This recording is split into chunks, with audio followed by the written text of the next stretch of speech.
muito bem-vindos ao BPI Innovation Summit, um evento dedicado à inovação, à tecnologia e ao empreendedorismo. É uma iniciativa do CaixaBank, através da Day One, que em Portugal tem a colaboração do BPI. Hoje vamos ficar a conhecer as empresas finalistas e será anunciado o vencedor do Prémio Empreendedor 21, Sul e Ilhas, uma vez que ontem estivemos na Cidade Invicta e já conhecemos os vencedores Norte e Centro. E acreditem, foi bem renhida a disputa. Vamos ver o que é que acontece hoje. Sem mais demora, para fazer a abertura oficial deste evento, vou chamar ao palco o Sérgio Santos, diretor de Banca Digital do BPI, para quem eu peço aplauso.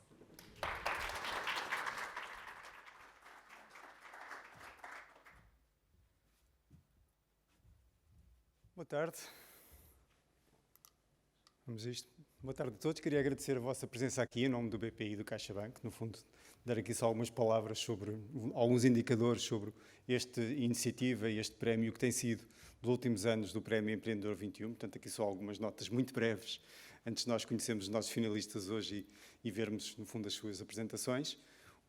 Como a Fernanda referiu, no fundo, esta é uma iniciativa dinamizada pelo BPI em Portugal e pelo CaixaBank em Espanha, através do Day One, com o apoio da Agência Nacional de Inovação, e estamos na 15ª edição. Portanto, a 15ª edição em Portugal e Espanha. Em Portugal é a 5ª edição, portanto, há 5 anos que este prémio existe em Portugal, e este ano temos 102 candidaturas de startups portuguesas. Portanto, Portugal tem-se distinguido muito bem entre as várias regiões, que em Portugal e Espanha, no número de candidaturas. E, portanto, este ano temos 102 candidaturas, 61 na região Norte e Centro e 41 na região Sul e Ilhas. Portanto, hoje vamos assistir aqui, no fundo, àqueles que foram selecionados entre as 41 candidaturas da região Sul e Ilhas.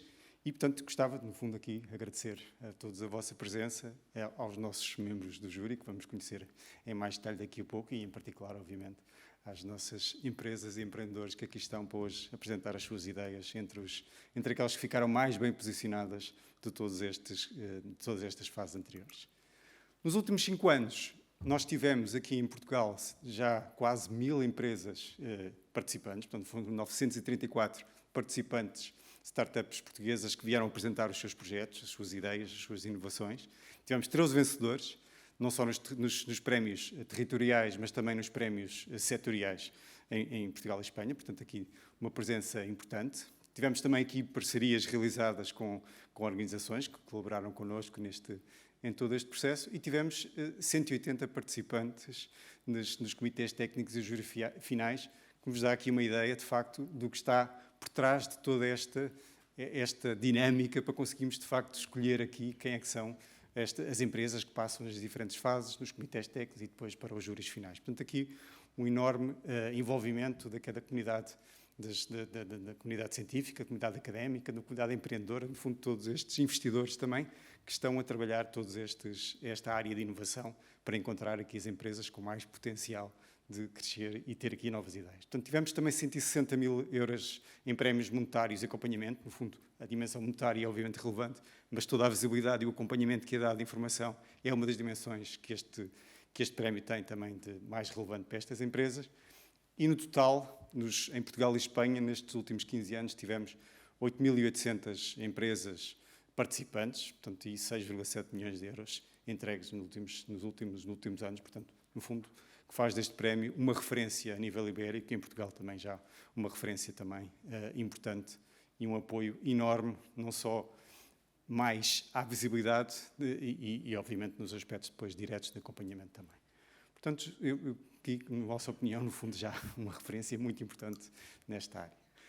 Vamos saber mais daqui a pouco, mais detalhe, o que é que está em jogo hoje, no fundo, para estas empresas. Portanto, haverá aqui, hoje, nas empresas que forem selecionadas como vencedoras, vão ter acesso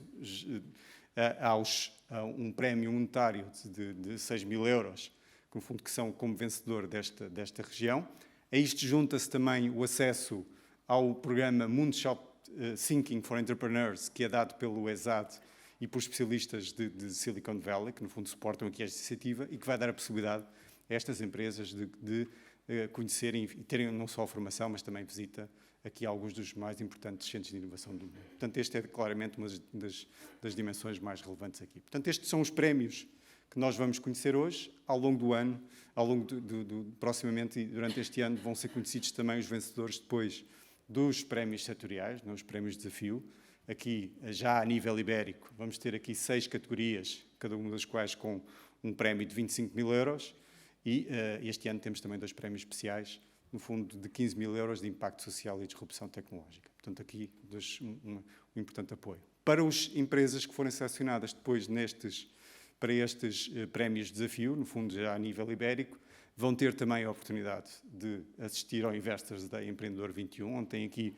um acesso a uma comunidade muito importante e relevante de investidores para ter aqui um contacto com estas empresas e conhecerem aqui melhor, no fundo, todo este ecossistema de inovação e de financiamento que pode ser assegurado através destes participantes. E vão ter também, no fundo, o acesso aqui a uma oportunidade de virem a ser selecionadas para participarem no Day One Open Innovation Program, que no fundo que faz este ano a 2ª edição e que para as empresas que forem selecionadas têm a possibilidade de participarem aqui durante 3 a 6 meses em equipas setoriais do CaixaBank. Portanto, no fundo aqui um apoio importante do ponto de vista não só de apoios diretos, mas também indiretos e por último queria deixar também aqui uma referência aqui para as startups e para todas as empresas que acompanham. No fundo, o BPI tem mais de 300 gestores de negócio especializados nestes pequenos negócios e no apoio à startup de empresas, com uma oferta específica, que podem ser um importante apoio no arranque destas empresas. Portanto, sem mais demoras, queremos agora conhecer, no fundo, os nossos finalistas. Portanto, mais uma vez, muito obrigado a todos. E, Fernanda, quero continuar. Obrigada, Sérgio. Sérgio, que agora assume a sua posição de jurado também, é isso mesmo. Vamos conhecer as empresas finalistas, mas deixe-me reforçar alguns tópicos da mensagem do Sérgio. 15ª edição deste prémio, 5ª edição em Portugal. Estamos a falar que, a nível ibérico, vão ser distinguidos vencedores de cada território, 17 em Espanha, 2 no nosso país. E para o território sul e ilhas concorreram 41 empresas. Hoje estão aqui connosco os 5 finalistas que foram selecionados por um comitê técnico e só por isso, só por estarem aqui no banco de finalistas, já estão, obviamente, de parabéns. As empresas finalistas, vamos recebê-las aqui no palco por ordem alfabética: a Circular Unity, a Cycle AI, a Dioscope, a Roots e a Virtual Leap. Sim, são todas portuguesas. Para avaliar os finalistas está também presente o nosso júri que vai decidir qual a empresa vencedora. Sou desde já e agradeço a presença dos membros do júri que passo a apresentar enquanto presidente Artur Santos Silva, BPI Fundação La Caixa, Alexandra Machado, da Girl Move Academy, Diogo Araújo, da Agência Nacional de Inovação, Jorge Portugal, da Cotec, José Parareda, da CaixaBank, Rui Coutinho, diretor executivo do Ecossistema de Inovação da Nova SBE, Rui Dias, do Banco Português de Fomento, Sérgio Santos, do BPI e também Javier Alvarez Forne, da Caixa Capital Risco. Para o nosso júri, que vai ter muito trabalho, o vosso aplauso, por favor.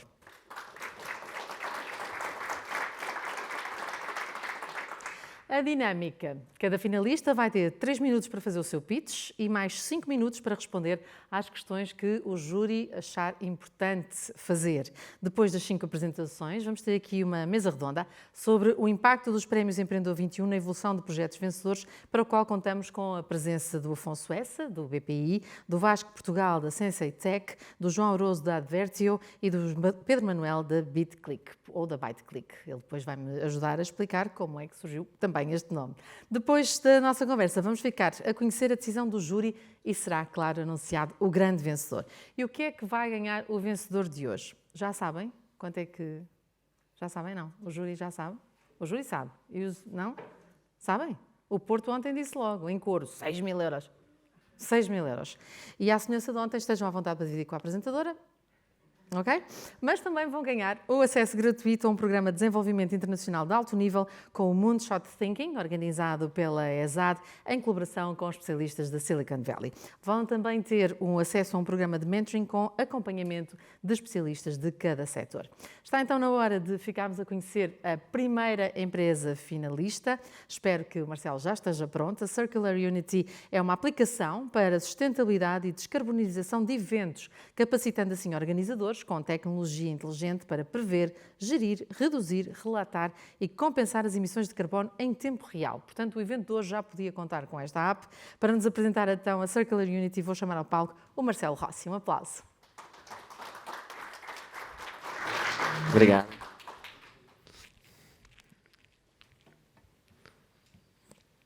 Olá, boa tarde a todos. Obrigado pela presença de vocês. Meu nome é Marcelo Teixeira Rossi, sou fundador e CEO da Circular Unity. E bem-vindo ao futuro dos eventos sustentáveis. Ok. A maior preocupação hoje em dia, o maior problema da humanidade são as mudanças climáticas. E as legislações futuras e as tendências de mercado vão obrigar todas as empresas, todos os tipos de negócios e governos a contabilizar e neutralizar suas emissões de carbono. Atualmente, existem milhões de eventos que acontecem ao redor do mundo, tá, que geram bilhões de receita na economia global. Entretanto, esse setor emite mais de 100 milhões de toneladas de CO2 todos os anos na atmosfera. Infelizmente, a contabilização de carbono é uma tarefa muito difícil, muito árdua e requer um conhecimento técnico muito elevado. Tá? E, infelizmente, não existe ferramentas no mercado que contemplem o setor de eventos, que é um setor, digamos assim, especial, no sentido que traz o entretenimento para as pessoas no dia a dia. Então, trouxemos a solução, que é o Impact All, que é uma solução que automatiza a contabilização de emissões de carbono para o setor de eventos, através de tecnologias Smart City, sensores IoT, inteligência artificial e outras funcionalidades que fazem com que isso seja automatizado. Então, imagine um dia, um futuro, onde que não precisará mais contratar consultoras ou gastar enormes quantidades de dinheiro para fazer sua contabilização de carbono. Tudo isso vai ser automatizado e o futuro é agora. Então, como eu disse, usamos todo o conceito aplicado no uso de dados e na tecnologia Smart City para fazer com que a vida do produtor de evento, seja eventos esportivos, eventos como esse, eventos de música ou eventos B2B, contabilize suas emissões, possa fazer estimativas de custos, de gastos necessários e também fazer a neutralização de carbono através de um clique. Ou seja, o software que tem um dashboard, onde tem todos os KPIs de ESG, Environment, Social and Governance, e outras KPIs que orientam o organizador de evento e seus investidores, seu value chain, a como reduzir suas emissões e, ao mesmo tempo, reduzir os custos inerentes ao uso desnecessário de recursos. Desculpa. Ou seja, você também pode fazer todo o seu plano de redução de carbono, de acordo com as estimativas da UN, né, 30% até 2030, dependendo do setor.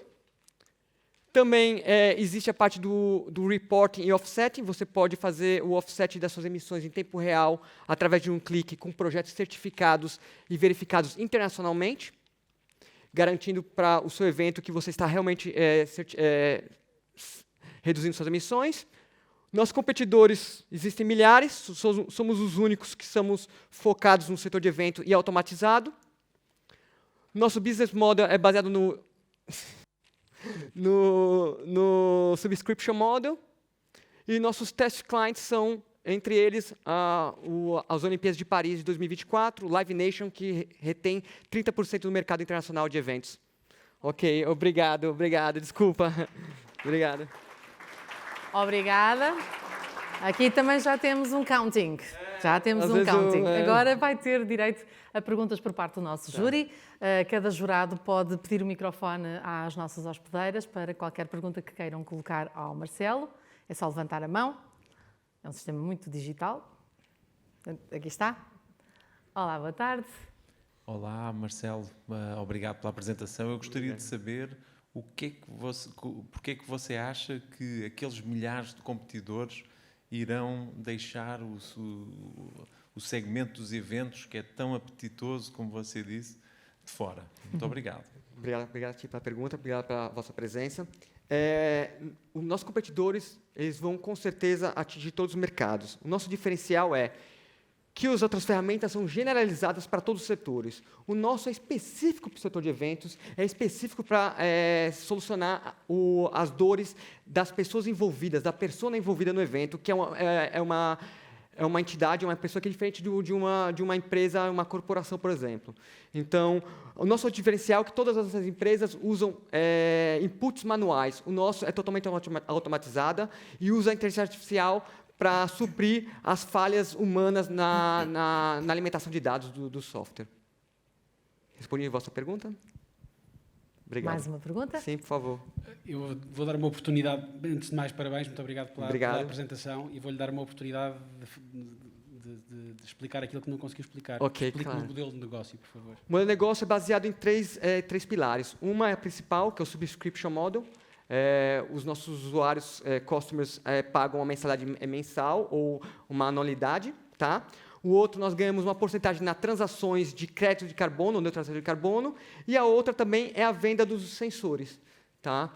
Por exemplo, as Olimpíadas de 2024 de Paris vão precisar de 450 sensores, um custo de 50 euros cada sensor. E mandamos em duplicata, caso falhem. Então, são essas nossas vias de receita. Muito bem, ainda temos tempo para mais. Sérgio? Marcelo, obrigado. Obrigado. Boa tarde, Marcelo, obrigado. Boa tarde, obrigado. Tinha aqui uma dúvida sobre qual é a vossa estratégia para integrarem aqui com os diferentes fornecedores de sensores que existem, dada aqui a complexidade desta... Então, os sensores agora estão sendo desenvolvidos por uma empresa que está criando um white label para a gente, é uma parceria, nós não pagamos por isso, consignação, mas agora estamos recebendo nosso primeiro aporte de uma VC portuguesa e vamos começar a produzir nossos próprios sensores. Tá? Os nossos sensores são genéricos no sentido de que pode ser usado tanto para a linha de água, a linha de energia, os bidões inteligentes de lixo, para a parte de gás, linhas de gás, caso haja aquecimento a gás, e também podem ser instalados nos caminhões e nas frotas do supply chain. Okay? Isso podemos traquear tanto a otimização das rotas, como também o uso de diesel e de combustível dos distribuidores e fornecedores dos eventos. Respondi a vossa pergunta? Obrigado. E temos aqui a última pergunta, diria. Olha, o que é que me pode dizer quanto à proteção de propriedade intelectual? Sim, a proteção de propriedade intelectual é nossa, no sentido... Como o software é baseado numa metodologia chamada GHG Protocol, que foi acordado no Tratado de Paris, a propriedade intelectual está no software, nos códigos, na inteligência artificial, na database e também no desenvolvimento da tecnologia de IoT. Tá? Essa é a nossa propriedade intelectual atualmente. Atualmente, o software, nossa tecnologia não está patenteada, porque estamos no processo ainda de finalizar todo o requisito técnico sobre isso, mas sim, brevemente será patenteado. Aonde? Aqui em Portugal, primeiramente, depois na União Europeia. E nos Estados Unidos? Sim, mas tem um processo regional primeiro. Olha, e porquê é que se instalaram em Portugal?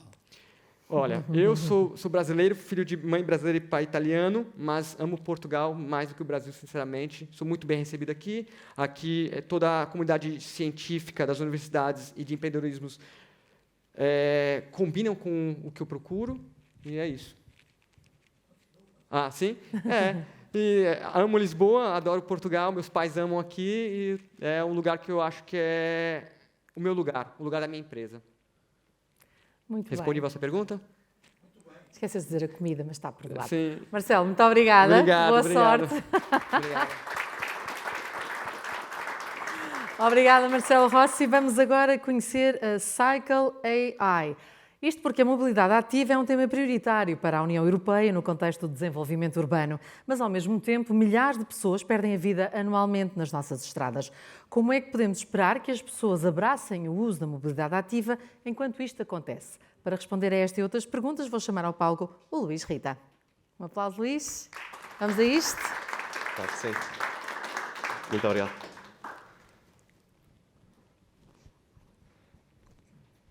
Olá a todos, o meu nome é Luís Rita, sou cofundador da Cycle AI, a par do Miguel Politeiro. Se não houver problema, vou passar a fazer a apresentação em inglês. As part of the team as well, we have Quadrine Bostan, who is the web developer of Cycle AI. The way this started, I had a master's project. Right now, I'm a PhD student in Bill College London.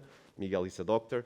The way this started was I had a master's project in road safety. Miguel had a bicycle accident. We joined forces and we started Cycle AI. Our main goal is to empower bicycle riders to fight for their own safety through AI. Right now, it's known that having more people cycling has multiple benefits, not only in a health perspective, but as well as in an environmental perspective. And right now, around 2,000 bicycle riders are losing their lives in the European Union. The way that we are empowering bicycle riders in fighting for their own safety is through crowdsourced models. One that we used to train a neural network, and the other that we use to validate this same neural network. And this algorithm, this model, what it's able to do is based in one image by detecting the objects in those images and the structures in those images.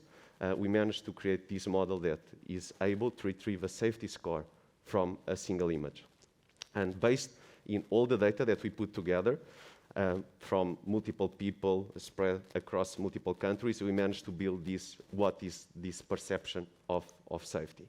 So we built this neural network and we identified what were the risk factors in those images that are perceived as dangerous or as safe. And what it does is exactly this. This model receives an image and based in the image is able to retrieve a safety score. Our approach is highly scalable because we use Google Street View images, and wherever Google Street View is available, we process the image and we can return a safety score for this same image. Processing images through Google Street View means that we can build safety maps where it is available by detecting the points that are more dangerous and the points that are less dangerous. On the top of this, we built a route planner that is able to avoid these dangerous points. Not only we suggest the shortest, the fastest, but the safest routes. And sometimes it's a few more meters, 1 minute, 2 minutes more, and we avoid one of the most dangerous places. We managed to detect through our models multiple places that actually in the future occurred. Accidents in Lisbon, for example, one that was highly announced in social media, like the one in Campo Grande. So what I want to emphasize before finishing this presentation is that we are a social impact project.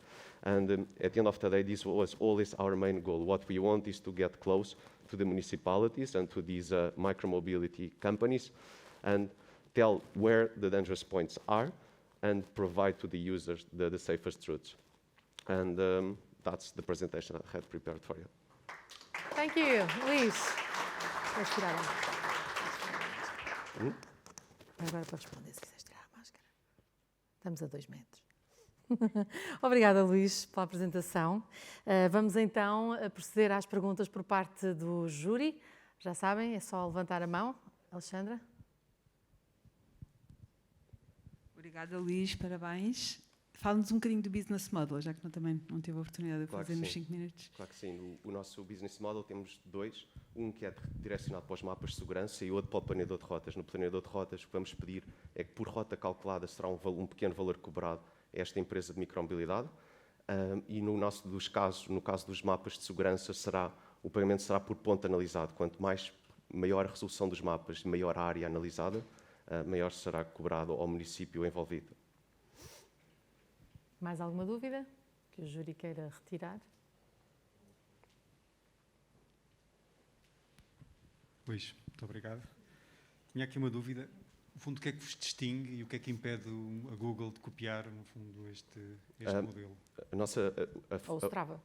Uma das formas como nos distinguimos do Google e de outras grandes empresas, como por exemplo a Apple ou a Microsoft e os seus próprios planeadores de rotas e sistemas de mapas, é a forma como trabalhamos os dados, a forma absolutamente transparente, e os algoritmos que utilizamos são apenas open source. Portanto, os dados que nós recolhemos através dos crowdsources, as rotas que nós planeamos e sugerimos como as mais seguras, de forma nenhuma os utilizamos com nenhum sem fins comerciais de todo. O outro ponto é que empresas atualmente, como por exemplo o Google, já têm uma camada simplificada de segurança que considera o número de veículos presentes nas estradas e o número de pedestres. Nós levamos em linha de consideração mais de 100 classes diferentes de objetos e estruturas, como eu mostrava antes, que estão nas imagens que nós analisamos. Portanto, eu diria que o nível de classes de segurança que nós consideramos, que foram diretamente retiradas da percepção de segurança das pessoas, e esta percepção de segurança tem um ponto importante, que a percepção de segurança de cada um de nós é, de certa forma, subjetiva. Aquilo pode ser mais seguro para mim, pode não ser para vocês, mas se nós, e isto é uma das características da inteligência artificial e de utilizar muitos dados, que utilizando a inteligência artificial, uma das coisas que conseguimos é anular todos aqueles pontos que são subjetivos, mas conseguir retirar estes padrões de objetividade que estão nos dados que nós recolhemos e que foi com base nesses que treinamos a nossa rede neuronal e que foi com base nesses que a executámos e criámos o mapa para Lisboa. Portanto, é exatamente este o município com quem estamos a trabalhar e estamos a colaborar também com outro, que é Braga, por exemplo, que são bastante tecnologicamente inovadores.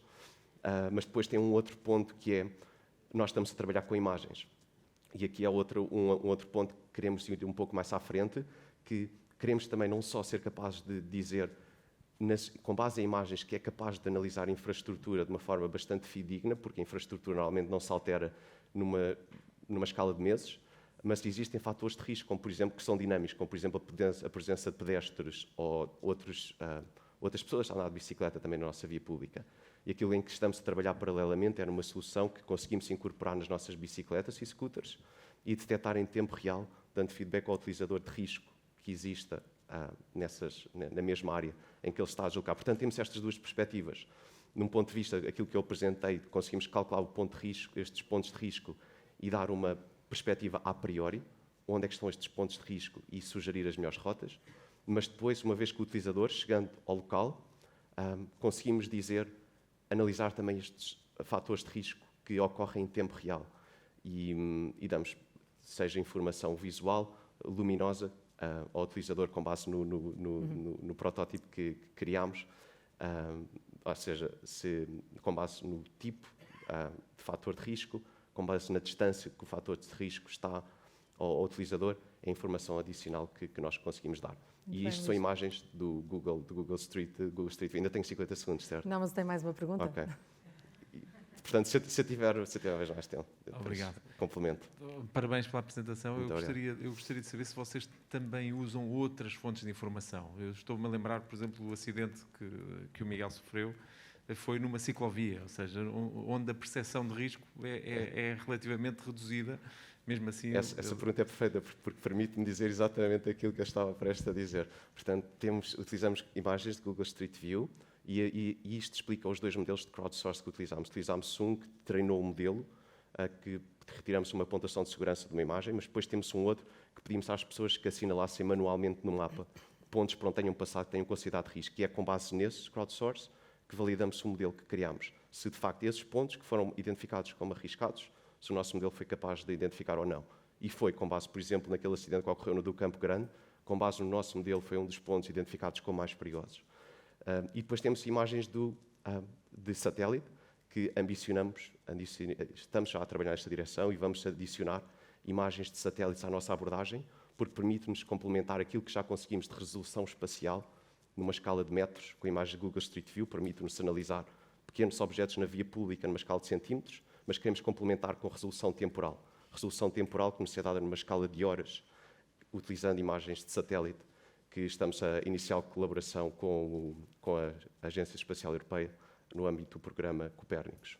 Muito bem. Luís, muito obrigada. Muito obrigado. Está assim apresentada mais uma finalista. Vamos conhecer agora a Dioscope, uma plataforma de conhecimento que pretende revolucionar o dia-a-dia dos nossos médicos. Estão presentes já em Portugal, na Itália e no Brasil. A Dioscope está a ser implementada em 25 hospitais do Serviço Nacional de Saúde, onde promete ser uma forte aliada na diminuição dos tempos de espera de doentes e também dos gastos em saúde. Para apresentar a Dioscope, temos em palco já o Tomás Costa. Olá, Tomás. Olá a todos. Em primeiro lugar, obrigado pela vossa presença. O meu nome é Tomás Pessoa Costa, sou médico e o fundador da Dioscope.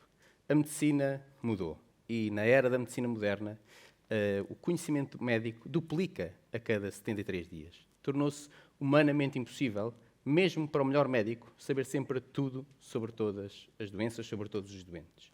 E a maneira como ensinamos e trabalhamos também tem de mudar, porque tornou-se obsoleta. O erro médico hoje em dia já representa 10 a 15% do total de gastos em saúde. Custa mais vidas do que o cancro da mama, do que o HIV, do que os acidentes de viação.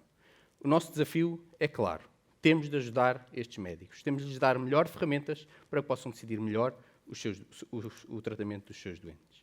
E foi por isso que criámos a Dioscope, uma plataforma colaborativa onde cada equipa clínica pode criar os seus próprios algoritmos de decisão.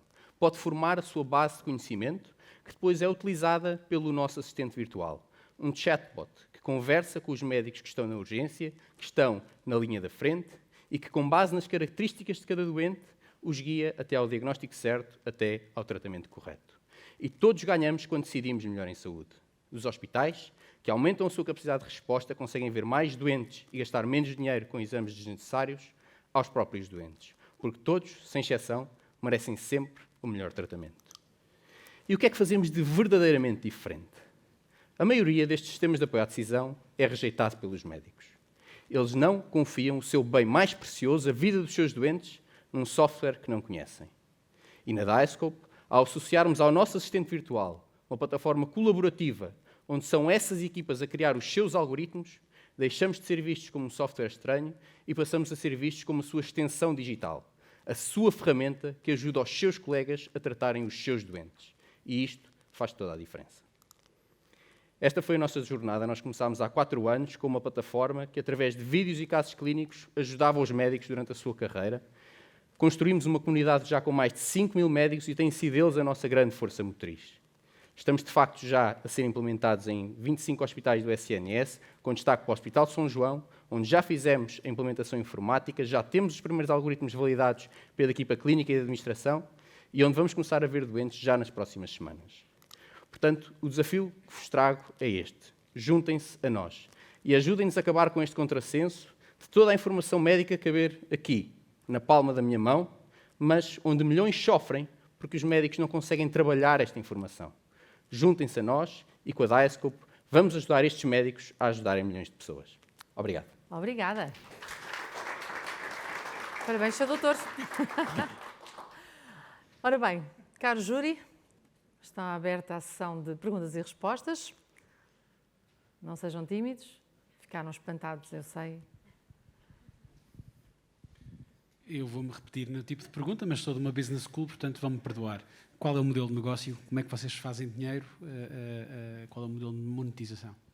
Nós trabalhamos neste momento com uma versão Open Access, onde não temos esta parte de customização, mas onde conseguimos monetizar o acesso dos nossos médicos através dos tais cursos educativos, que foi essa a nossa base, e depois com os hospitais funcionamos no modelo Software as a Service, onde com base no tamanho de cada hospital é cobrada uma fee anual.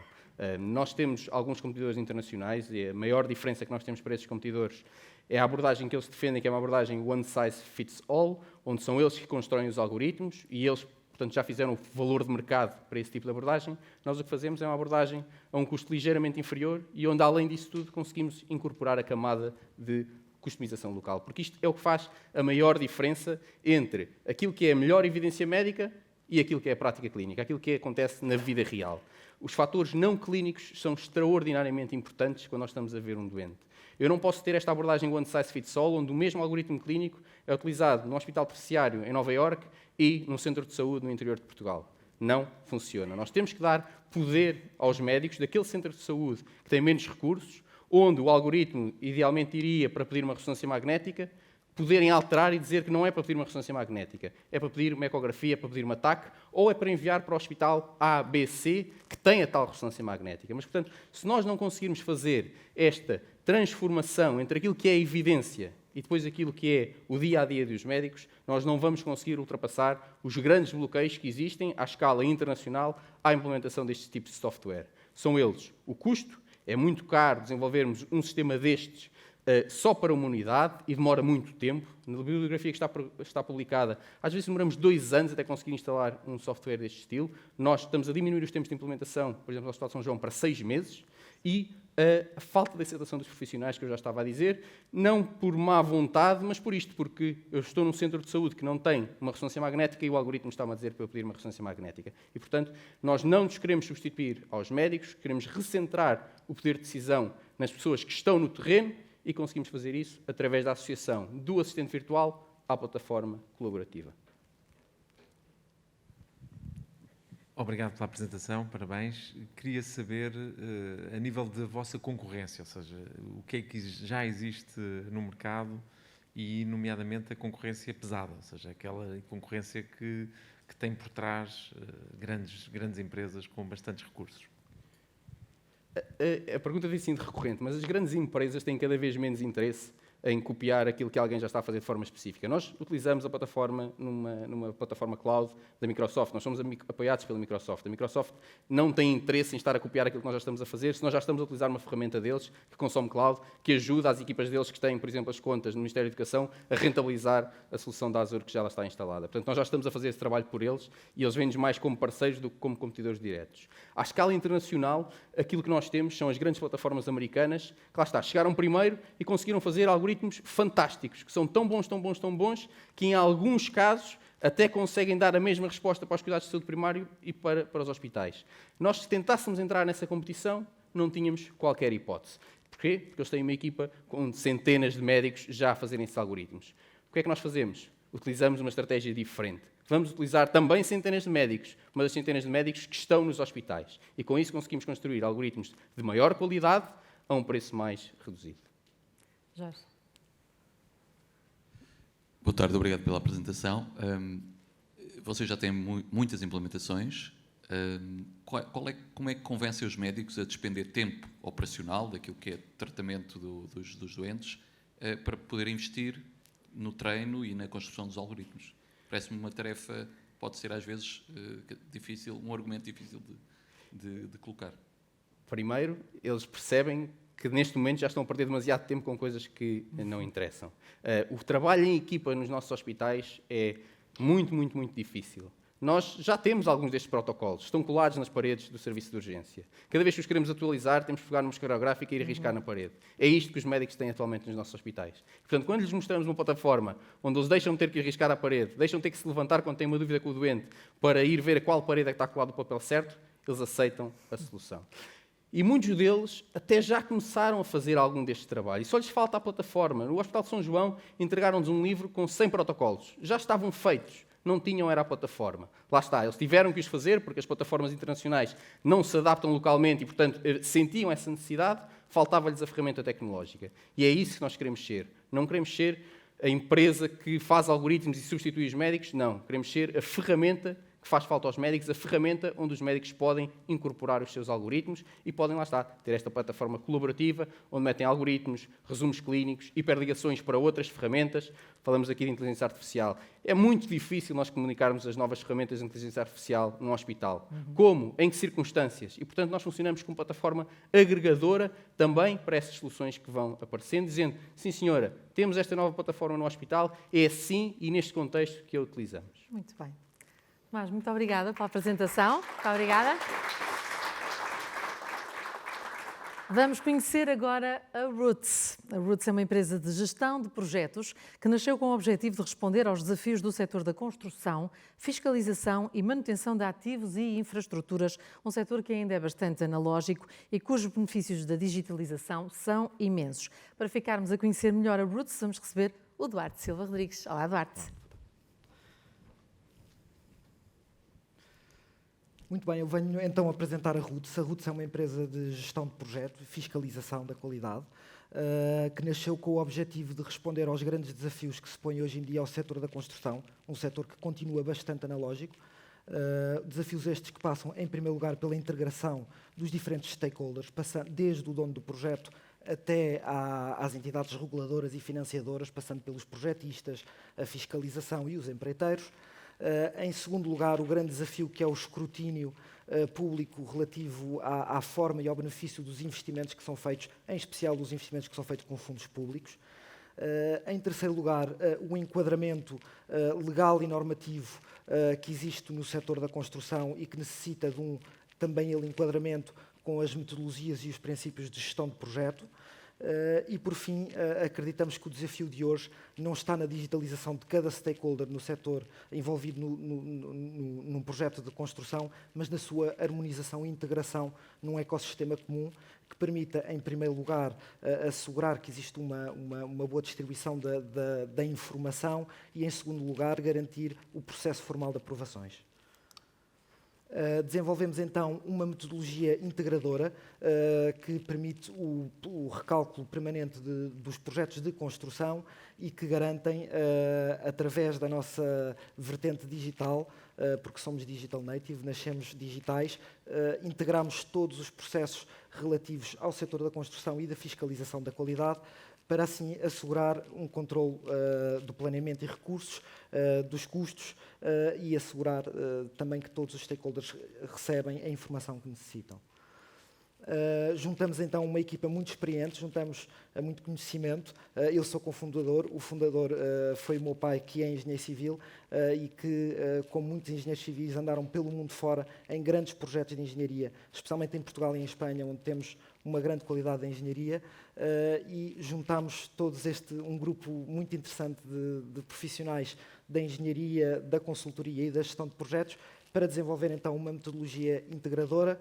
Tivemos ainda o input de várias universidades, entre as quais o Instituto Superior Técnico, que nos apoiou a descobrir a falta que existe no setor de sistemas de informação e documentação de projeto que assegurem um controle do risco, por um lado, e que sabemos sempre quando e como vamos acabar e podemos assim tomar melhores decisões de gestão. Trabalhamos ainda no patenteamento do algoritmo de gestão que permite o recálculo permanente do projeto e o cálculo dos rendimentos das tarefas de engenharia civil, criando assim uma tecnologia inovadora. Somos então a peça que faltava, trazemos transformação digital, resiliência económica, transição ecológica e crescimento sustentável e inclusivo. Vamos de encontro àquilo que são os pedidos da União Europeia para a digitalização e para a transformação digital do setor da construção, que, segundo os dados do Eurostat, continuamos muitíssimo atrasados, quer Portugal, quer Espanha, no setor da construção e, em especial, nas pequenas e médias empresas. E adicionamos assim valor a cada projeto, trazemos uma solução que responde aos problemas da economia real. Não existe nada mais real que betão e aço, e nós queremos trazer essas soluções para um mundo ainda muito, muito analógico. Muito obrigado.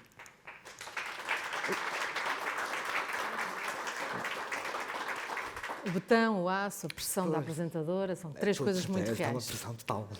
Ora bem, quem quer colocar a primeira questão ao Duarte Silva Rodrigues, por favor? Já? Boa tarde, obrigado pela apresentação.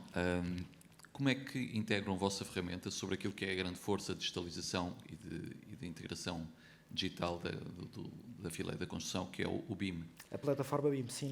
Ou a norma de BIM, quer dizer, há muitas plataformas. Não é? E apesar de, para projetos, digamos, de grande dimensão, digamos, a articulação entre os vários participantes é decisiva. Como é que a vossa ferramenta aterra em cima daquilo que são as plataformas? Nós integramos, importamos das plataformas BIM os modelos BIM que são necessários aos engenheiros e aos fiscais e à direção da qualidade para assegurar que conseguem aceder à documentação e aos modelos BIM, fazendo assim a ligação até entre nós.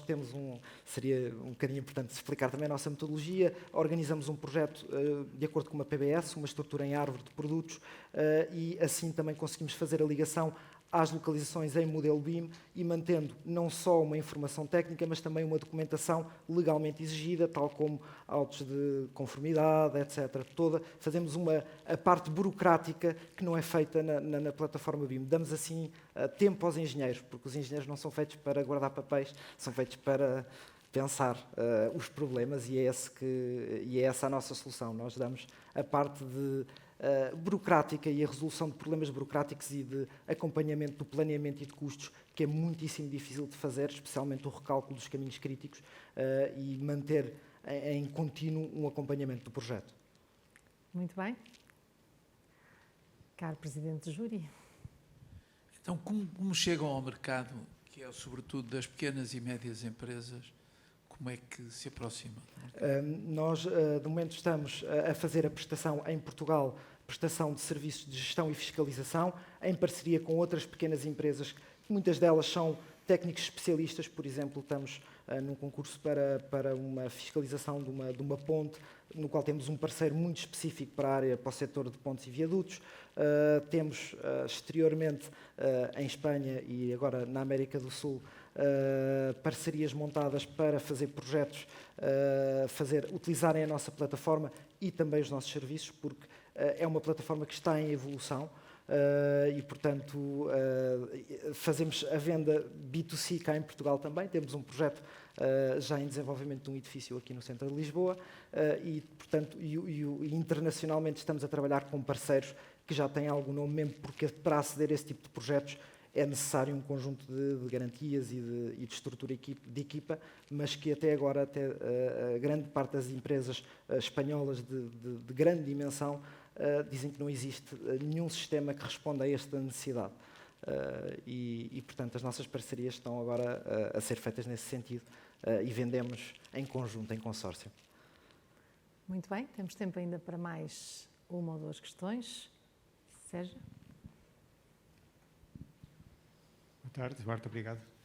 Uma pergunta, se podias explicar um pouco melhor como é que se materializa depois o vosso modelo de entrega. Portanto, pareceu-me que era essencialmente serviços, gestão, mas tem alguma componente de software e se é essencialmente serviços, como é que escalam? Qual é o vosso plano para escalar? Sim, nós fazemos a prestação de serviço e o nosso software é utilizado pelas nossas equipas ou em parceria ou pelas equipas em parceria com as quais temos parceria e depois damos acesso em especial ao dono de obra, porque o dono de obra, no fundo, é o principal interessado para que as coisas aconteçam dentro do tempo e do custo que foi planeado e disponibilizamos uma versão de PMO para que o dono de obra consiga acompanhar real time quais é que são os riscos, emitindo inclusive mapas de risco de incumprimento de tarefas, etc. E percebemos quais é que é o risco de acabar fora do tempo e manter um track total da rastreabilidade de todas as decisões feitas num projeto. E isso, para a gestão de ativos posterior,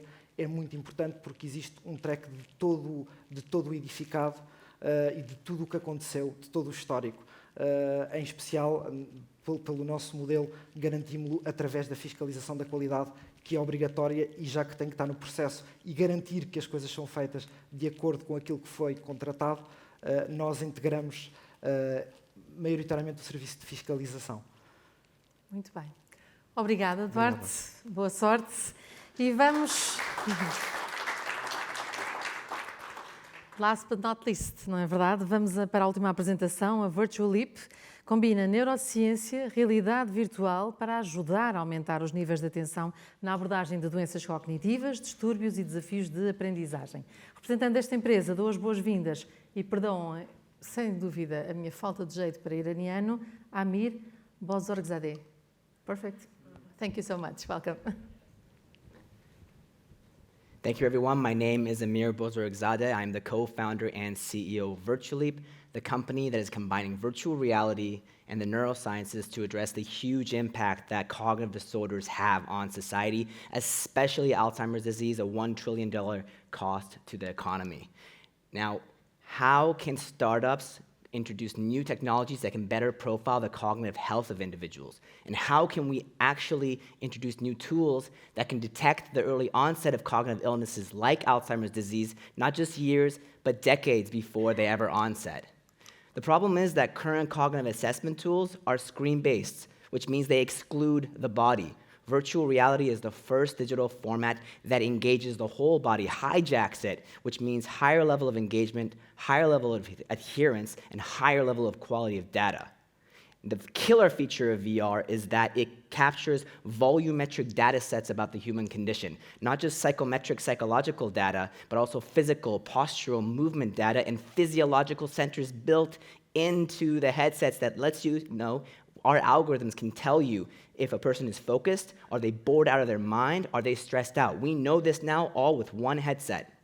And so at Virtual Leap, we've created a library of VR games designed by our neuroscientists to test and train a range of cognitive abilities, not just the main ones like memory, but also spatial orientation and motor controls. We've created 15 of these games over the last 3 years. It spans across 18 different cognitive categories. We have a very sophisticated enterprise platform that we are currently selling, commercializing to clinical partners as well as commercial partners, having a whole suite of telehealth features. We stand apart from the first row of neuropsychological assessment tools that haven't evolved in decades, and the 2D brain training apps, again, because virtual reality, unlike any other incumbent platform, engages the whole body. Levels of adherence are 20% minimum higher than the typical failure rate of screen-based devices. And we are capturing an order of magnitude more data about the human condition ever, maybe 2 orders of magnitude now that we have physiological sensors. We have over 40,000 early registered users who have stress tested our games, up to 150 register every day. We get their data for free. We have 2 clinical studies currently underway, one in Spain and another in the US, both focused on Alzheimer's disease. And in fact, you're the first ones to know that we just this week won a pilot with Roche. Here in Portugal, we'll be working with one of the hospital partners, which is a huge pharma partnership. The road ahead is to ultimately be the new gold standard of cognitive assessment and training, but we do not need to wait for regulatory approval to make money. We have already signed $1.5 million in licensing agreements last year, and another $3.5 million is green flagged for this year. We're a mix of scientists and game developers working at this amazing intersection where we can show that the critical use case of VR is in the healthcare industry. Thank you so much. Thank you so much. So, you prefer your questions in English? Oh, please, thank you. That would make it easier for me. Ou iraniano? Well, I'll try in English.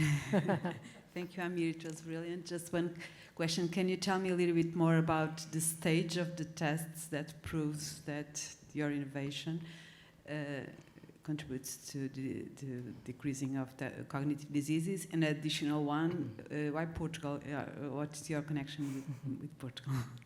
So we're headquartered in Portugal. 80% of our staff are based here in LX factory. We started it right from here. You know, the clinical studies will prove whether in a virtual reality setting our technology works for therapeutic areas like slowing down cognitive deterioration.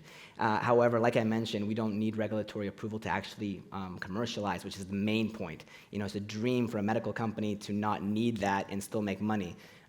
So, you know, we already have 5 million set, and that's all business models without any regulatory approval. That said, Stanford VR, for example, the highest, most notable organization in this sector, has vetted all of our design, research, everything that we've done. They can, you know, vouch for us having never cut any corners in creating this technology. So we hope to show the clinical validation in the years to come, but we don't need to be stopped in evolving based on that. Thank you. Próxima questão. Thank you. It was a great presentation. Thank you very much. I wanted to ask you why Portugal? We have to keep in mind that in the last 4 or 5 years, virtual reality was, you know, considered dead because it didn't work as a gaming device.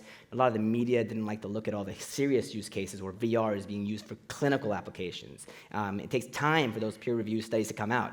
So companies like us that don't want to go quickly into the market selling hot dogs online, we are developing deep tech, need to be cockroaches, working somewhere we can be under the radar, working with the best of talent on the science side, as well as VR game developers that we can at least have some selection to. You know, I wrote about Portugal's ecosystem for VentureBeat. I used to be a writer for TechCrunch and VentureBeat. I knew these ecosystems. I knew where they had the best mix of things, as well as including quality of life, which is a very big thing, is something I want to always instill with my company. And we have a really beautiful mixture of all those things here in Portugal, and particularly Lisboa. Temos mais uma pergunta deste lado. Thank you, Amir. It's quite impressive what you get until now. Could you develop a little bit more how are you planning to make money and who's your customer? It's a B2B, it's a B2C? So we're primarily making money B2B. As I mentioned, we closed 1.5 million in licensing agreements with US-based companies. One is Penumbra that is using it for rehabilitation. What they do is they license our enterprise platform on top of the games, and they get access to the volumetric data sets. We're talking about 250,000 data points every 2 minutes. So the data opportunity makes us not only the next gold standard and next generation of cognitive assessment, but also the new gold standard of data collection.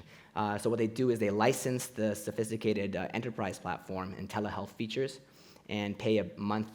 Everything right now is essentially structured as a per user, per month model to access the records. However, we're still in somewhat of what we call pilot purgatory.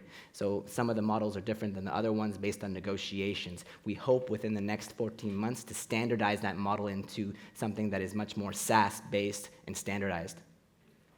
Temos tempo para mais uma questão, se alguém quiser usar o tempo. Sérgio? Thank you, Amir. I understood that it was a business to business, but you'll still have to have consumers involved on this. And could you explain a little bit, given the cost of the VR headsets, if you intend them to use at home or they are at the medical facility, or how is the consumer involved here, the end consumer involved in this your solution? We have to keep in mind that this sector has been a wellness and productivity tool for at least 20 years now. It's very popular, these kinds of apps like Lumosity. We have over 40,000 end users currently registered to our system across 4 different languages, fully demographically profiled, including European Portuguese and European Spanish. About 150 people register every day from all around the world because they see the value of it. Currently, it's a free tool because we value the data more than we care about monetizing at the moment. Our focus is B2B. On the B2C side, to address that, the headsets have iterated so fast in the last 2 years during COVID. It's $300 for the best-of-class device now. That's 1/3 of my smartphone. So if you find value in things like meditation, productivity, these things, there is no better Rolls-Royce platform than virtual reality. And I would say pricing is no longer a barrier whatsoever. Okay, thank you so much. And I think since Amir loves Portugal so much, I will call you Amir da Silva from now on. It's much easier. Thank you, Amir. Muito obrigada, boa sorte. É mais fácil do que dizer o nome dele, sem dúvida.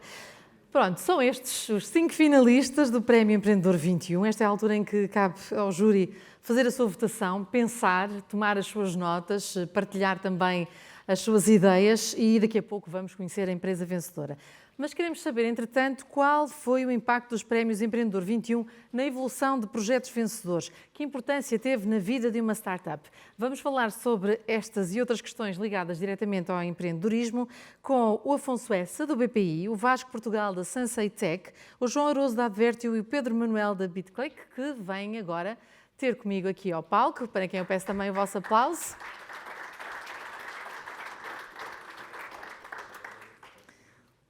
Sentem-se como quiserem. Podem tirar a máscara, estejam à vontade. Então, Pedro, como é que se diz?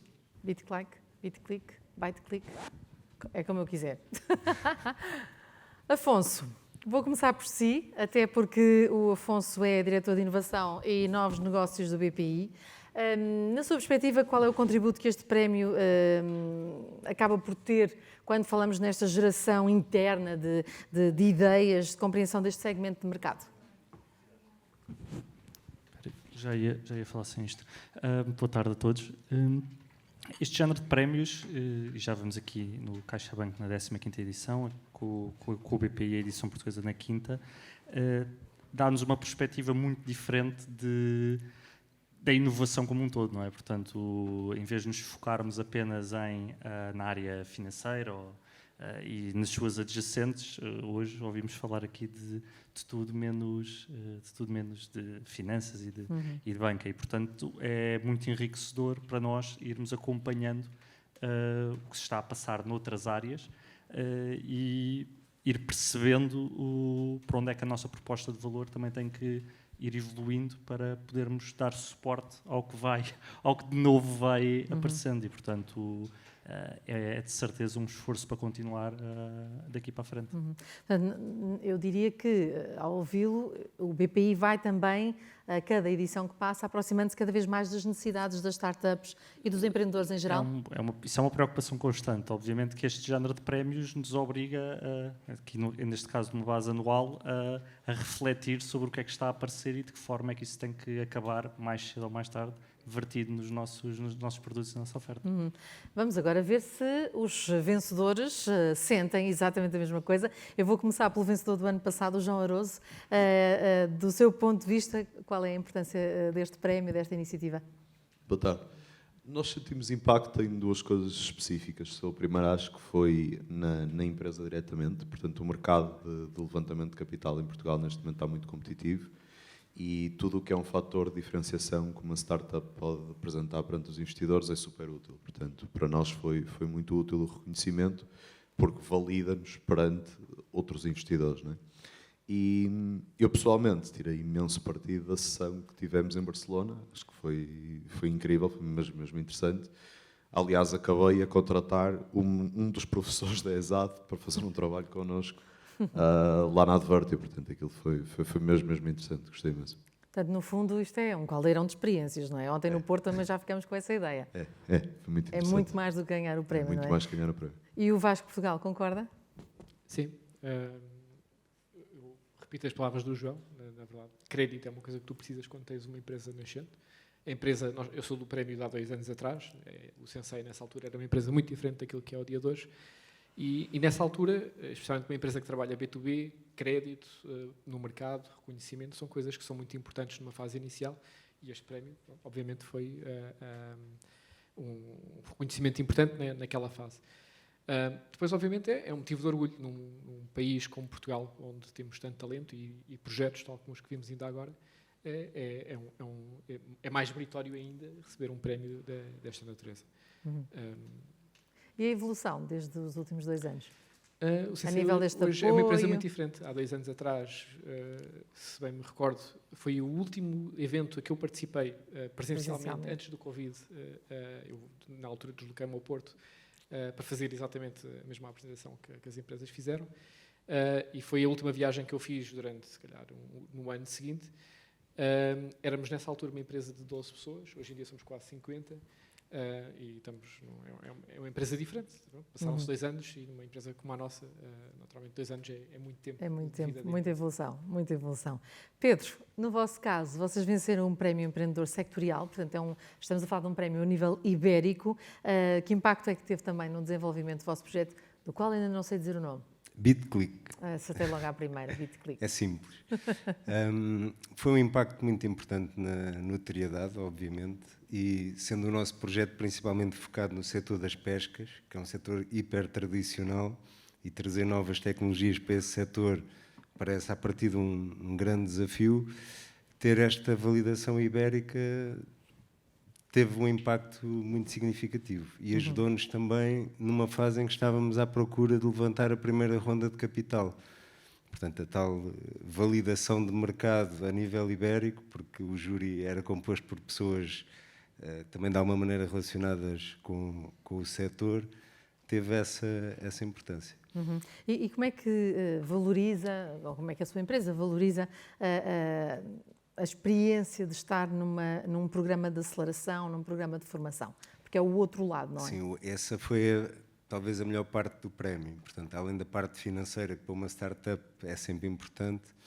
Já agora gostava de dar aqui uma nota ainda antes de responder a isso, porque a relação que temos com o BPI já vinha de trás, portanto, ainda antes do prémio, até foi no balcão que nos desafiaram a candidatar a este prémio. Portanto, a tal relação de proximidade sem dúvida, que nos desafiou e teve o resultado que teve.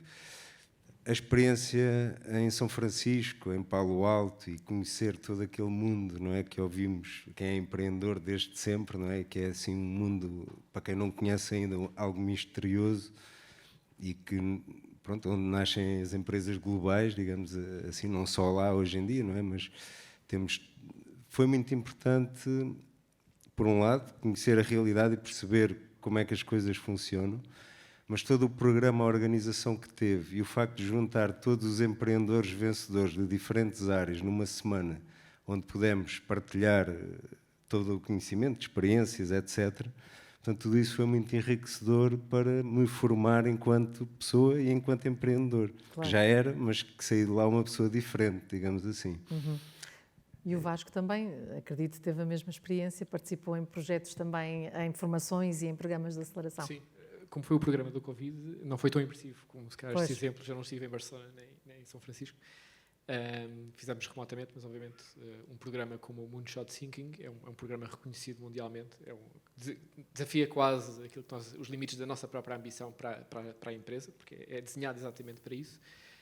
Tivemos mais tarde, exatamente onde conheci o João, uma viagem a Tallinn, onde passamos cerca de uma semana, e obviamente esse é um momento importante porque nos permite criar também, expandir a nossa rede de contactos para a Espanha. Temos muitos empreendedores e há muitas startups que também ganharam este prémio, ou ganham este prémio em Espanha. É interessante, permite-nos trocar ideias, estamos ali durante uma semana, estamos no hotel, visitamos o ecossistema de Tallinn, que é um ecossistema muito dinâmico de tecnologia e de startups. Pronto, e obviamente é uma experiência enriquecedora em cima daquilo que é a formação que tivemos do Moonshot Thinking. Portanto, o João, para além de ter conhecido o Vasco, o que é que trouxe mais da sua experiência? Ter conhecido o Vasco foi de longe a melhor parte da experiência. Não, nós no meu ano fomos à Estónia, não é? Como estava o Vasco a explicar, e eu sinceramente não conhecia a dimensão do mercado de empreendedorismo da Estónia e a forma como eles estavam a fazer as coisas, e tem um conjunto de paralelismos bastante interessantes à nossa realidade portuguesa, apesar de ser um país consideravelmente mais pequeno ainda, não é? Mas acho que tem um estado de desenvolvimento do ecossistema semelhante e a forma como alavancam num conjunto específico de casos de sucesso, que acho que em Portugal se faz um bocado ao nível da comunicação e marketing e depois pouco ao nível da substância. Eu acho que eles lá fazem muito bem também ao nível da substância e foi interessante entender como é que isso é estruturado. E o que é a Advertio? Em que ponto em que está? Nós somos uma plataforma para ajudar pequenos anunciantes a adquirir clientes. Estamos hoje em dia presentes na América Latina, na Europa e em África. Somos 35, 36 pessoas, acho eu. E pronto, um bocado à semelhança do que aconteceu com o Vasco, nós foi um ano depois, mas éramos 15 ou 16, acho eu, quando nos candidatamos ao programa. Talvez um bocado menos. E estávamos só na Europa, portanto, o último ano e pouco foi interessante. E Vasco, a Sensei, neste momento, portanto, explicando o que é também, Sim. Já percebemos que está com 4 vezes mais pessoas, não é? Sim, em cima disso, a empresa, nós somos um provider tecnológico que permite lojas serem autónomas, sendo que uma loja ser autónoma, aquilo que é a feature mais reconhecida é o facto de não ter caixas e não ter fricção à saída, isto é, a experiência de uma loja autónoma com uma tecnologia com a nossa é a experiência de entrar na loja, pegar nos produtos e assim que estiver pronto para sair, sai e é cobrado automaticamente. Uma experiência muito próxima daquilo que podemos encontrar no Uber, que eu sento no carro, vou de A a B, fecho a porta, é-me cobrado, encomendo comida, abro a porta, recebo a comida, é-me cobrado. É uma experiência muito semelhante e muito alinhada com aquilo que é a expectativa que nós hoje em dia temos para um serviço normal.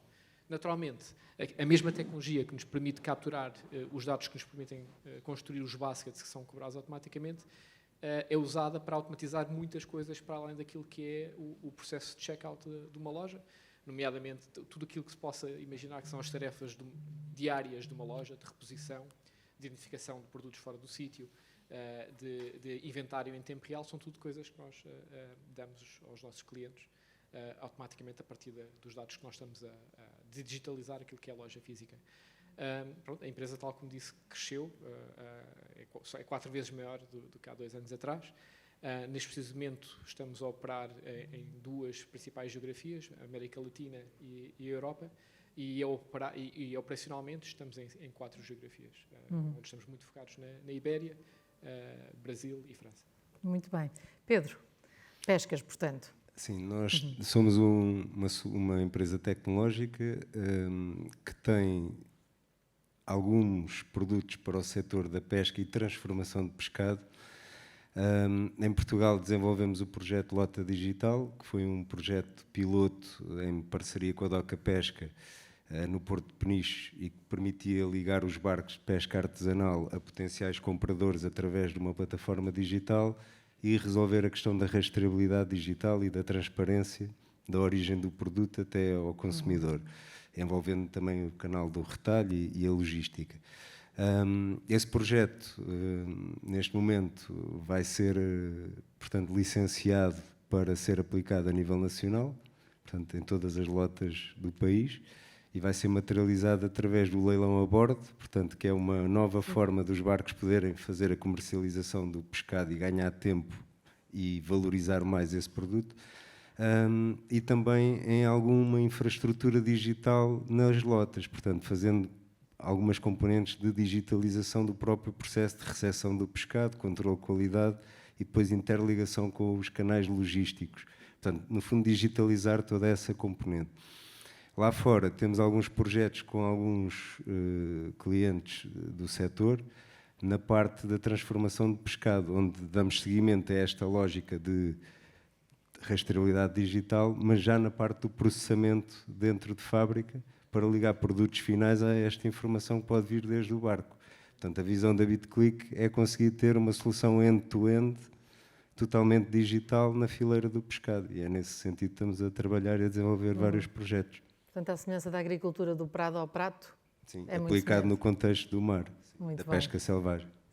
Afonso, isto são motivos de orgulho, não é? Estes vencedores, os que eu conheci ontem também no Porto, os que vamos conhecer hoje, porque, como disse, apesar de só haver um vencedor do prémio, do grande prémio, todos eles são vencedores porque acabam por ter também esta exposição, não é? E acabam por mostrar neste universo e neste ecossistema as suas ideias. Portanto, o BPI, obviamente, não podia deixar de estar ligado a isto, não é? Claro que Tanto empreendedorismo. Claro que sim, e como o Sérgio assinalou aqui no início desta sessão, já ao fim de cinco edições, aqui só em Portugal, os números do ecossistema deste prémio, chamemos-lhe assim, já começam a ficar impressionantes em termos de todas as empresas que já se candidataram, de termos vencedores, já termos vencedores que se conhecem uns aos outros. Começamos a ter um track record aqui interessante, em que o denominador comum acaba por ser que o reconhecimento do prémio existe no mercado, e isso obviamente o banco tem que ficar contente por isso mesmo.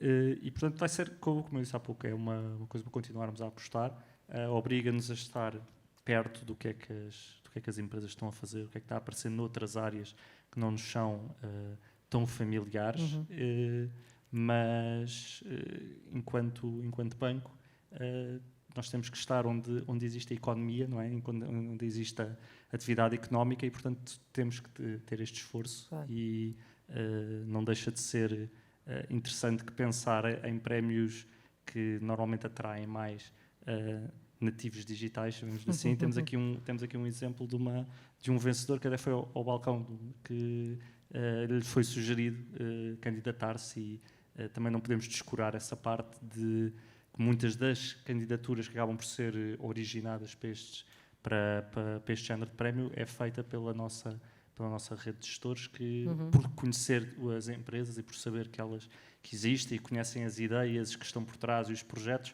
acabam por os encaminhar também para este género de iniciativas, e isso mostra que o banco como um todo está atento, claro, para este género de iniciativa, e que é algo que vamos continuar a motivar. Empresas e não só. Eu não tenho uma empresa, tenho uma associação, e o gerente também é muito atento, muito atento. Portanto, parabéns a essa atividade. Mas tem aqui uma provocação, Afonso, se me permite. Como é que o banco lida, do ponto de vista da concorrência, chamemos-lhe assim, com a existência de projetos que tenham a ver direto ou indiretamente com aquilo que vocês fazem, com fintechs, por exemplo? Achamos ótimo, não é? Nós podemos ir lá e fechar, não é? Não existe essa possibilidade, mas obviamente que nós, esse ecossistema em particular, seguimos-lo mais de perto. Não é necessariamente verdade que todas as fintechs sejam concorrentes do banco. Na realidade, a maioria são nossas, seriam até nossas fornecedoras de serviços, e isso o banco já tem bastantes dessas parcerias ativas.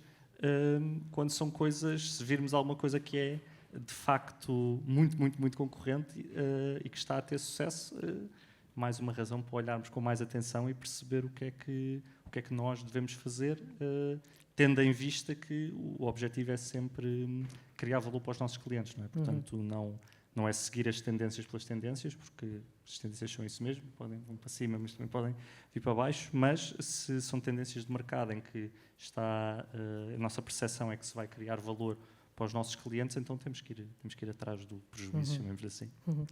Muito bem, estamos quase a conhecer a empresa vencedora de hoje, mas eu queria, numa frase, que os nossos vencedores aqui presentes deixassem um conselho, uma ideia para a empresa que vai sair daqui vencedora hoje. Comece pelo João. Posso começar, se o Pedro Manuel quiser. Eu penso que o mais importante, e até algo que aprendemos no Moonshot Thinking, não é? no concurso, é o propósito que nos move. Portanto, nós hoje podemos estar a fazer uma coisa na empresa e essa coisa deixar de ter valor daqui a pouco tempo. Mas se o propósito que nos levou a fazer essa coisa persistir, se calhar podemos reinventar a empresa e dar continuidade ao negócio no futuro. E nós vemos esse exemplo na HP, que visitámos em São Francisco, em que o primeiro equipamento que os fundadores da HP criaram, não sei dizer o nome, não me lembro, mas era um equipamento que não tem nada a ver com aquilo que as pessoas associam à marca hoje, passado não sei quantos anos. É como a Nokia, não é? No fundo. Pronto, e, portanto, é essa capacidade de ter um propósito que faça sentido e que mova toda a equipa e que sejam fiéis a esse propósito, mesmo que o mundo vá mudando todos os dias. Isso é verdade. Obrigada. Vasco. Bem, se calhar, para capitalizar aquilo que é a experiência do próprio concurso, as formações, a rede de contactos, boa parte do sucesso de uma empresa não está necessariamente dentro dos escritórios, também passa por fora, pelos contactos que nós criamos, pelas trocas de ideias que nós promovemos. E, no fundo, este concurso e este programa ajuda tanto na componente de formação, porque o programa de formação é efetivamente de um nível muito superior, mas também pela rede de contactos com outros empreendedores com problemas provavelmente semelhantes ou variantes do mesmo problema aplicados a setores diferentes, e essa troca de informação é sempre muito válida, especialmente na fase em que vocês estão. Muito bem. João, já agora tem de ser. Eu acho que nós, promotores, temos um bocado a mania que conseguimos fazer tudo ao mesmo tempo.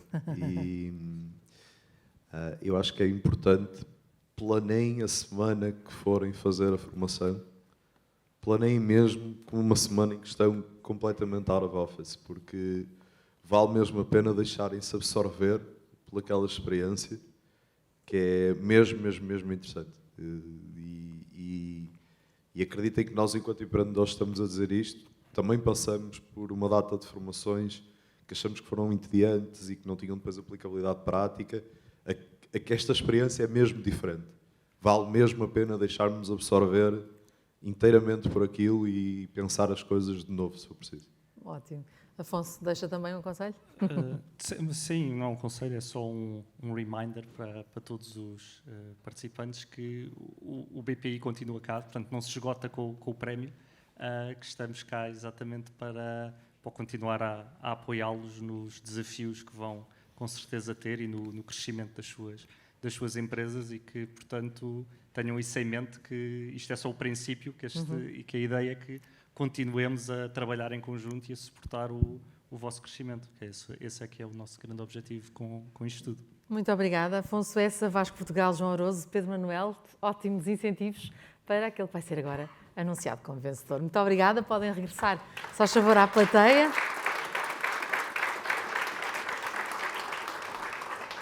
Muito bem, o júri já tomou a sua decisão. Vamos agora conhecer o vencedor da edição 2022 do Prémio Empreendedor 21.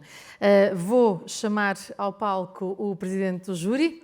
Dr. Santos Silva, por favor, já tem consigo o envelope com o nome do vencedor e vamos proceder então ao anúncio daquele que é o vencedor da edição Sul e Ilhas. Vamos ali para que possa usar do microfone púlpito, por favor. Tem o seu envelope, vamos a isto. O vencedor é... Que bom que é tirar isto. É verdade, é verdade. Era um pretexto. Nós podemos fazer prémios todos os dias para o senhor vir aqui e tirar a máscara com prazer.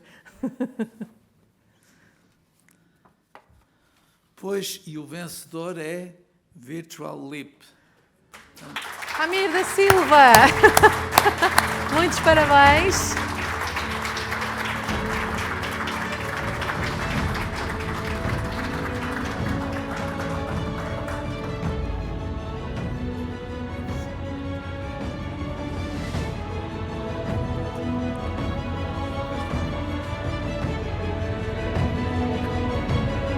Agora fazer uma foto no centro.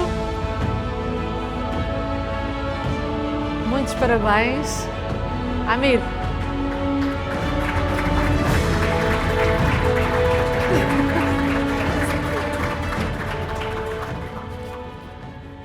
I absolutely did not expect to win.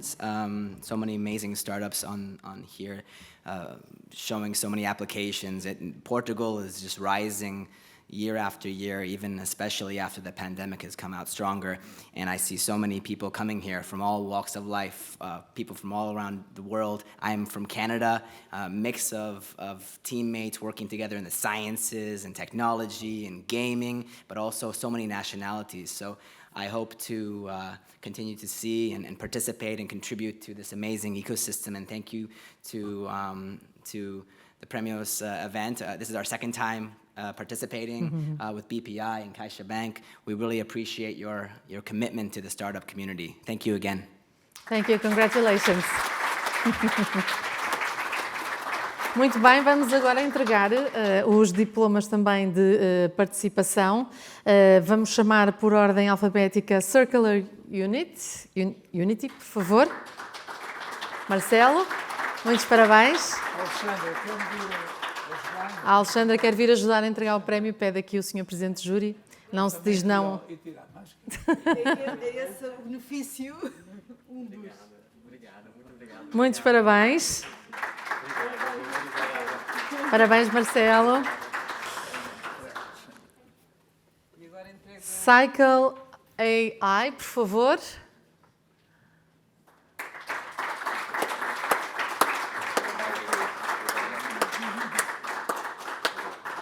Muitos parabéns, parabéns.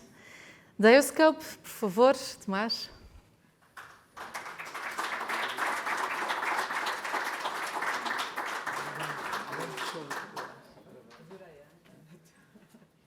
Muitos parabéns. Ai, precisamos tirar mais uma foto, Tomás, peço desculpa. Temos aqui umas regras. É como nos casamentos, o fotógrafo é que manda. Muito obrigada. E a Roots, por favor. Duarte.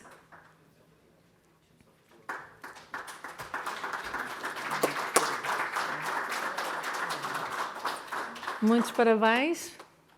Vai também tirar ali a sua foto. Obrigada, Duarte. Obrigada, Luís.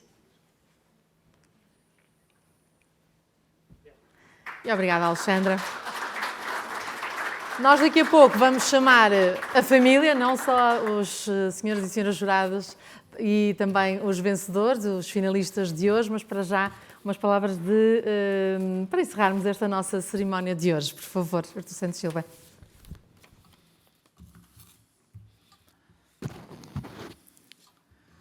Bem, eu, em primeiro lugar, estando aqui na cidade do futebol, queria felicitar a Federação Portuguesa de Futebol pelo trabalho extraordinário que tem feito nas infraestruturas e na formação, que é uma área fundamental para termos resultados. E, portanto, eu acho que o facto de virmos a realizar na Federação Portuguesa de Futebol esta cerimónia, no Porto foi na Porto Business School, mas é um sinal claro do apreço que temos pelo trabalho que tem sido realizado, o trabalho extremamente profundo, sério, planeado e felizmente, com resultados. E, portanto, e na pessoa do Presidente da Federação, o Dr. Fernando Gomes, queria felicitá-los pelo trabalho que têm feito e que não é por acaso que estamos aqui. Se no Porto tivemos, sobretudo, nos 5 projetos que foram apreciados pelo júri, tivemos uma presença forte da energia, quer a montante, quer a jusante, da produção de energia, e também tínhamos um projeto da área alimentar, da modernização em matérias-primas na área alimentar, 2 áreas em que o nosso país é muito dependente do exterior e, portanto, eu acho que é um sinal também claro da atenção que os mais novos e que os empreendedores que vão marcar o futuro têm das necessidades dos nossos tempos, do nosso país e dos nossos tempos. Não é apenas um problema do nosso país, mas é um problema de muitos países da Europa, estas dependências nestes 2 setores. Aqui em Lisboa tivemos a saúde e o bem-estar com 3 projetos, o ambiente um projeto E um outro projeto, um projeto também que considero extremamente interessante, que é o apoio à modernização de um conjunto de atividades nos pequenos e médios negócios da construção civil, que são muito importantes para sustentar o emprego e para ajudar a resolver muitos problemas importantes que o país tem para resolver, nomeadamente na habitação e na modernização das instalações das nossas empresas. E, portanto, eu acho que os projetos apresentados também respondem a necessidades reais do país e há claramente um progresso na qualidade das apresentações e na qualidade da justificação e do papel dos projetos vencedores. E em relação ao vencedor, eu acho que ocupa uma área que é fundamental para o nosso tempo, que é a área da saúde mental, de podermos antecipar portanto, enfrentar melhor todos aqueles que têm problemas marcados de eventual fragilidade na saúde mental, o que é que, nas doenças neurodegenerativas, o que é que pode ser feito para atrasar ou para melhorar a maneira como se enfrenta este problema. Aliás, é curioso que a Fundação La Caixa, que é a maior fundação hoje da União Europeia e que é uma fundação que tem dedicado importância crescente ao financiamento da ciência e mais recentemente, ao financiamento da ciência que assenta em bases clínicas muito do que descobre e que cobre, sobretudo, 4 áreas: neurodegenerativas, cardiovasculares, oncológicas e infecciosas. São as 4 grandes áreas que a Fundação, em concursos competitivos destinados a investigadores ibéricos, portugueses e espanhóis, nós temos competido, nós portugueses, a nossa ciência tem competido em igualdade com a espanhola e com muito bons resultados. Portanto, eram estes primeiros sublinhados que gostava de fazer. E depois gostava de fazer também umas rápidas considerações sobre a maior importância que tem a inovação em Portugal e, portanto, tudo aquilo que com coragem os mais novos estão a enfrentar os desafios através da entrada no mundo do empreendedorismo.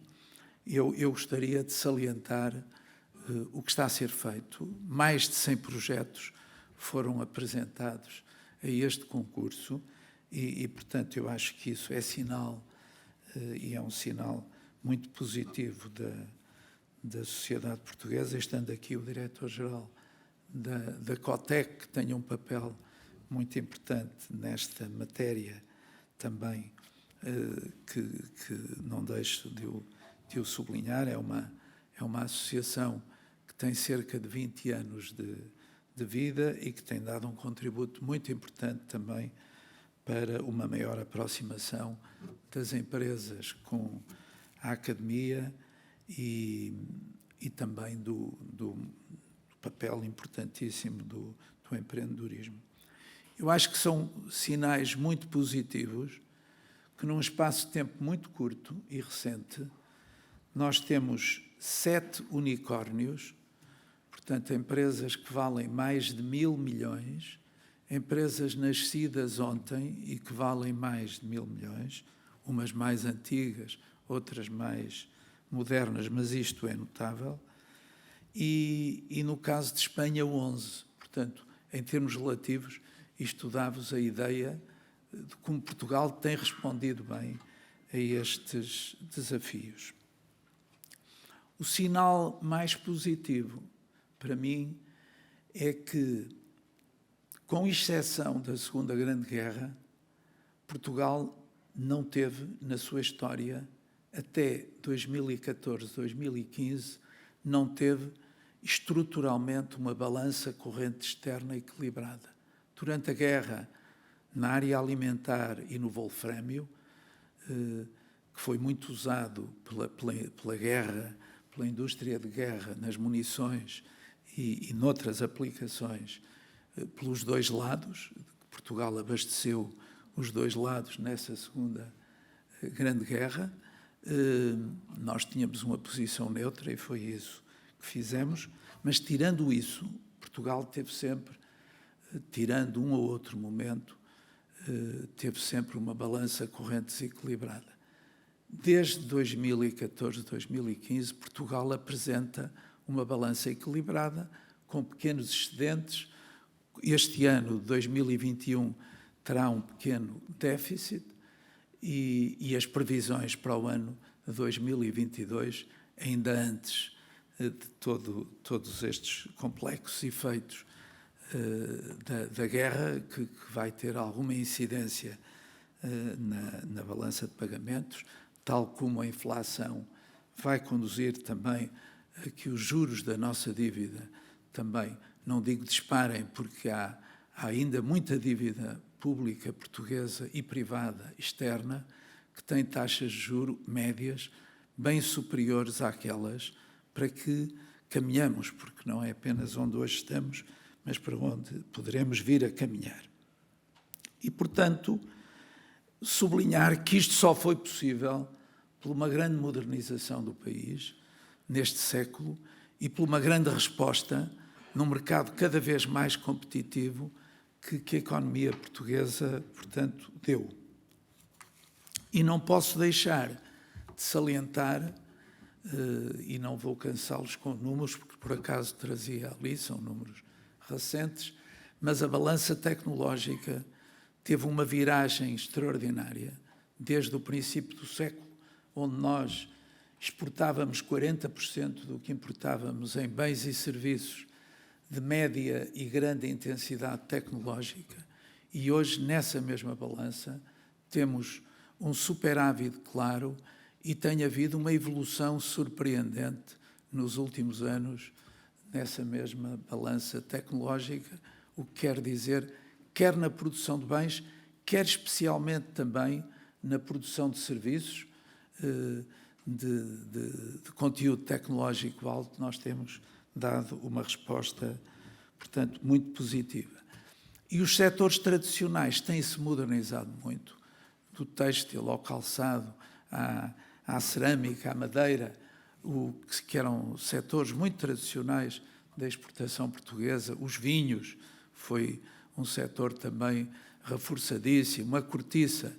E isso resultou de um esforço de inovação enorme e hoje nós podermos vender mais e vender melhor, isto é, com preços com muito mais valor acrescentado.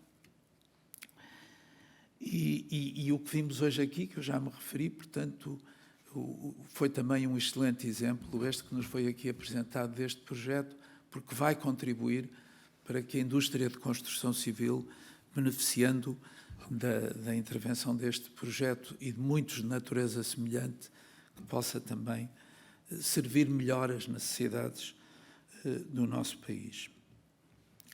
Eu ouvi pela primeira vez este elemento da alta direção do banco, Afonso Essa, e saúdo, e por outro lado, não posso deixar de referir também uma palavra sobre o que importa que o BPI faça. Portanto, o CaixaBank tem este Day One, que é um conjunto de iniciativas que visam apoiar as empresas que nascem, e eu acho que com as raízes que o BPI tem, que é detido a 100% pelo CaixaBank, que por sua vez o maior acionista é indiretamente a Fundação La Caixa, através de uma holding que detenha 100%. Eu acho que o BPI, que tem nas suas origens banca de investimento, banca de desenvolvimento, apoio a projetos a médio e longo prazo de empresas, eu acho que tem aqui também um grande desafio de criar uma estrutura capaz de responder às necessidades dos jovens empreendedores que precisam também de conselhos, que precisam também de testar na prova de conceito que fazem dos seus projetos, de ter no banco um parceiro, não apenas através de estímulos deste tipo, dos prémios, mas também no apoio que já foi referido na mesa redonda, que o banco dá a estes jovens empreendedores. E eles têm um papel fundamental. O nosso país só vai responder aos grandes desafios da Europa 2030 se, porventura, houver uma aposta muito forte de todos nós na investigação e na inovação, na conversão em valor económico da investigação. E as minhas palavras finais são para agradecer muito a todos os que concorreram, aos 100 e tal concorrentes. Para o ano há mais e, portanto, para o ano há aqueles que não foram, distinguiram e melhorando ou reapresentando os seus projetos poderão ter novas oportunidades.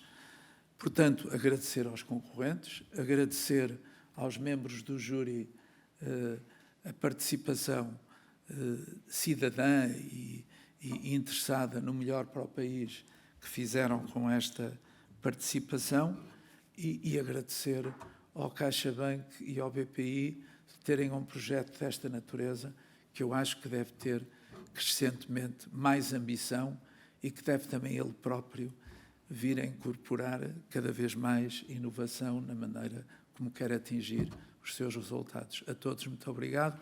E pedi então agora aos meus colegas do júri e aos concorrentes que estiveram nesta fase final, os finalistas, para chegarem aqui. Vamos fazer a foto de família. Vamos então fazer a foto de família, começando pelo júri, por favor. Vou pedir primeiro ao júri, os elementos do júri, que se aproximem, por favor, que se perfilem aqui no nosso palco, que façam uma apneia de meio minuto para tirarmos fotografia sem máscara. Senhor Presidente do júri, se faz favor, no meio, o meio está a virtude.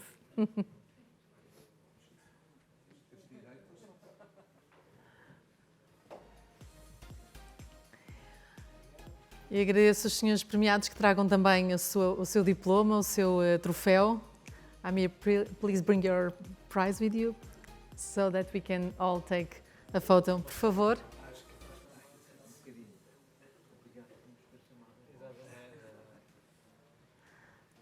Just join the group. Just mingle, mingle. Misturem-se, porque afinal é disso também que vive este Innovation Summit.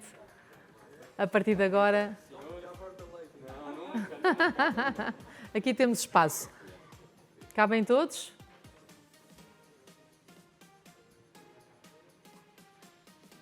Muito bem.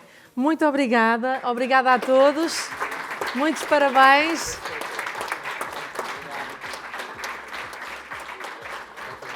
Thank you, Amir. Muito obrigada. Resta-me agradecer a presença de todos e todas aqui ao longo desta tarde. Por agora, aguarda-nos um cocktail no foyer. Obrigada. Até à próxima edição de 2023 dos Prémios Empreendedor 21. Obrigada.